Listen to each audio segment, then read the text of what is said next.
representa um resgate automático dessa capacidade de amar, porque há mães que odeiam os próprios filhos. Há mães que jogam bebês na lata do lixo, que jogam por cima do muro para cair no quintal do vizinho. São notícias estarrecedoras que chegam às nossas casas. Então a gente dá uma olhada nesse momento de perplexidade em que nós temos todo o ideal de mãe abnegada. Toda a literatura fala da abnegação da mãe, da doação, da renúncia, do amor, tece isso com cores magníficas, mas a realidade nos mostra outra face. Então, o Espiritismo nos ajuda a entender essa questão. A mulher é um espírito reencarnado. O espírito não tem sexo, como nós entendemos o sexo, identificado a uma configuração, uma forma. E os espíritos tanto podem animar um corpo masculino quanto um corpo feminino, dependendo do projeto que o trouxe de volta à vida. Quando esse espírito assume a vestimenta da mulher, há uma intenção de desenvolvimento de certos valores identificados com capacidades bem femininas, que é a capacidade de interiorização, a capacidade de acolhimento, até pela própria configuração da vida, o corpo feminino, ele foi pensado para acolher a vida dentro de si. Então, o psiquismo feminino, por via dessa determinação da lei divina, é também o psiquismo que é preparado para acolher. Há uma sensibilidade especial que emerge na intimidade do ser que encarna na organização biológica feminina. É um aprendizado que se passa. Mas, como todo aprendizado, é algo que precisa ser num processo que vai crescendo à medida que nós realmente nos identificamos como seres espirituais. O grande fator que a doutrina nos apresenta é que nós habitamos um mundo de provas e expiações. Em mundos desse tipo, predomina encarnações de espíritos ainda iniciantes na trajetória evolutiva. São seres que mal saíram da fase primitiva, porque é essa a sequência. É o mundo primitivo, homens da caverna, culturas ainda embrutecida, é o mundo primitivo. No segundo patamar já vem o mundo de provas e expiações. Então cria-se cultura, civilização, e as sociedades vão gradativamente aprimorando seus instrumentos. Então a Terra, ela está nesse segundo patamar ainda. Apenas agora é que ela preenche condições para dar o próximo passo. Segundo eles nos informam, nós estamos no limiar dessa nova fase de mundo de regeneração. Mas não é assim, anoitece mundo de provas e amanhece de regeneração. Não é assim.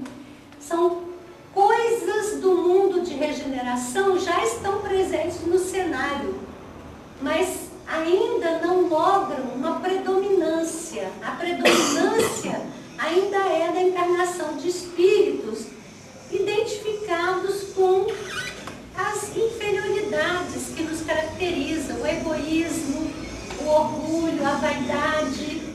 Essas são marcas fortes ainda na trajetória dos espíritos que encarnam na Terra. Por isso, a mulher que se torna mãe é um espírito com todas essas pendências.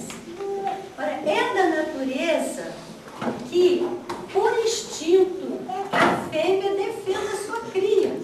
Só que o humano, ele não está submisso ao imperativo instintivo, porque ele é dotado de livre-arbítrio. E podendo escolher, pode escolher transpor esse limite do instinto ou para o bem ou para o mal. E como somos ainda espíritos muito ciosos das nossas questões, dos nossos direitos, dos nossos desejos, privilegiamos a nós mesmos, ao invés de abrirmos mão do nosso em favor de outrem. Por isso acontecem essas coisas no cenário do mundo. Aí a gente pergunta assim, quem escolhe a mãe na hora que vai reencarnar? Né? Quem é que escolhe? Chega lá na vitrine e fala, eu quero essa, né? O Luiz Gustavo, quando ele começou o prefácio, ele diz assim, a mãe está na vitrine, mas ela não está à venda. É verdade, ele não completa. Aliás, ao contrário das evidências do mundo contemporâneo, ainda há coisas que não podem ser compradas e nem mesmo têm preço. Essa é a questão do sentimento. Você não compra e você talvez também não escolha. O que os espíritos têm dito é que a possibilidade de escolher a própria trajetória depende do nível de consciência dos espíritos que vão reencarnar. Se esse espírito ainda está no nível de consciência muito limitado, a encarnação ocorre nos processos automatizados da vida. São vinculações que se estabelecem com base em interesses e intenções muito terra-terra, apesar de esses seres já serem seres da dimensão espiritual. Eles ainda estão imbuídos das ideias terrenas. E por conta disso, ainda estão envolvidos em pendências que não conseguiram superar. Suponhamos, como exemplo, alguém que é dependente de álcool e que desencarna sem ter vencido essa dependência. É um ser desvestido da organização biológica, mas não liberto da dependência, porque a dependência não é do corpo, a dependência é do ser. Então, esse ser que não tem corpo, tem desejos, tem vontades. E o que faz um espírito desencarnado para satisfazer a sua necessidade, a sua dependência? Ele se identifica com um encarnado que gosta de beber. Na simbiose que se estabelece identificação intensa de energia, esse ser encarnado que bebe está bebendo não só para ele, está bebendo também para o outro. O outro absorve emanações dessa bebida e também se satisfaz, mas ele está ligado ali. Se esse indivíduo estabelece uma vinculação de natureza sexual com alguém, esse espírito que já está ali vinculado pode ser atraído magneticamente pelo ovo que se formou no ventre materno pela junção de espermatozoide e óvulo. Automaticamente ele reencarna. Reencarna num processo de automatismo da lei divina. Ele não escolheu essa mulher. Ele não tem condição de escolher. Quando não temos condição de escolher, nós somos tutelados pelas leis da vida e pelas mentes que são também identificadas a todos os programas de gerência do mundo à luz da providência divina. Então sabemos que existem espíritos que trabalham no processo da reencarnação de outros espíritos.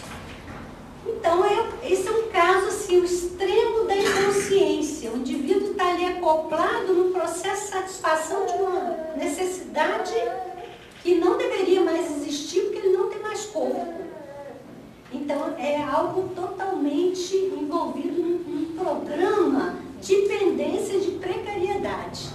Né? Nós podemos identificar aí essas mulheres que se permitem experiências, engravidam e depois abortam, ou dão os seus filhos, ou jogam na lata do lixo.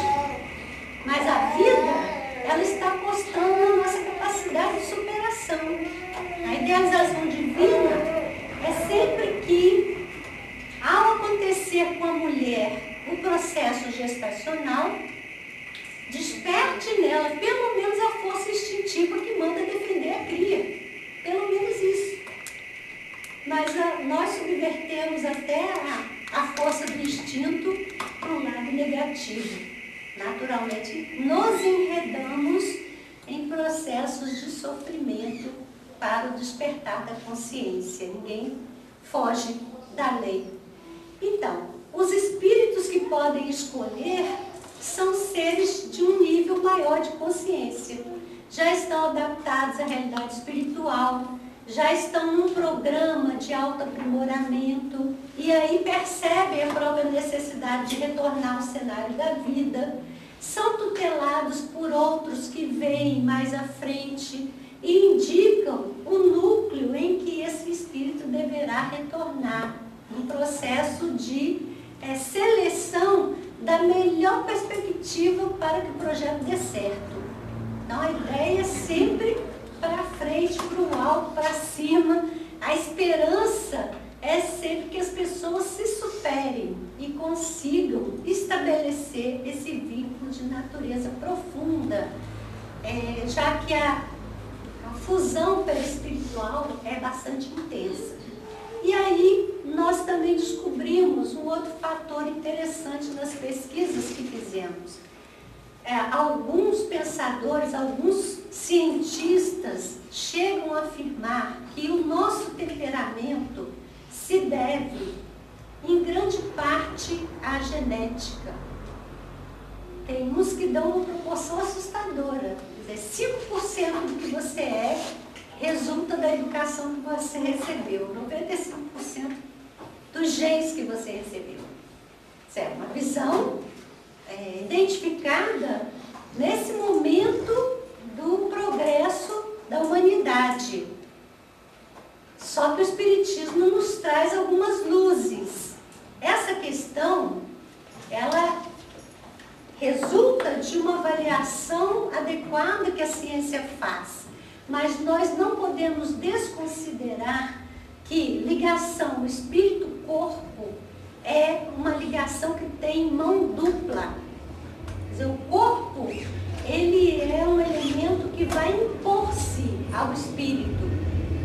Nós somos seres espirituais, mas quando ligados ao corpo, o corpo exerce um império sobre o espírito. O corpo tem necessidades, você tem que atendê-las. Ele se impõe. Mas o espírito guarda ferramentas que permitem a ele uma total ascendência sobre o corpo. Mas essa ascendência depende do nível evolutivo do espírito também. Um exemplo muito fácil da gente pegar assim é quando a gente olha a filosofia oriental, as pessoas que se orientam por uma visão de mundo diferente da nossa e que conseguem, com treinamento, dominar até o batimento cardíaco. Há determinados seres que treinam para suspender os sinais vitais. A pessoa fica como morta e depois volta à vida.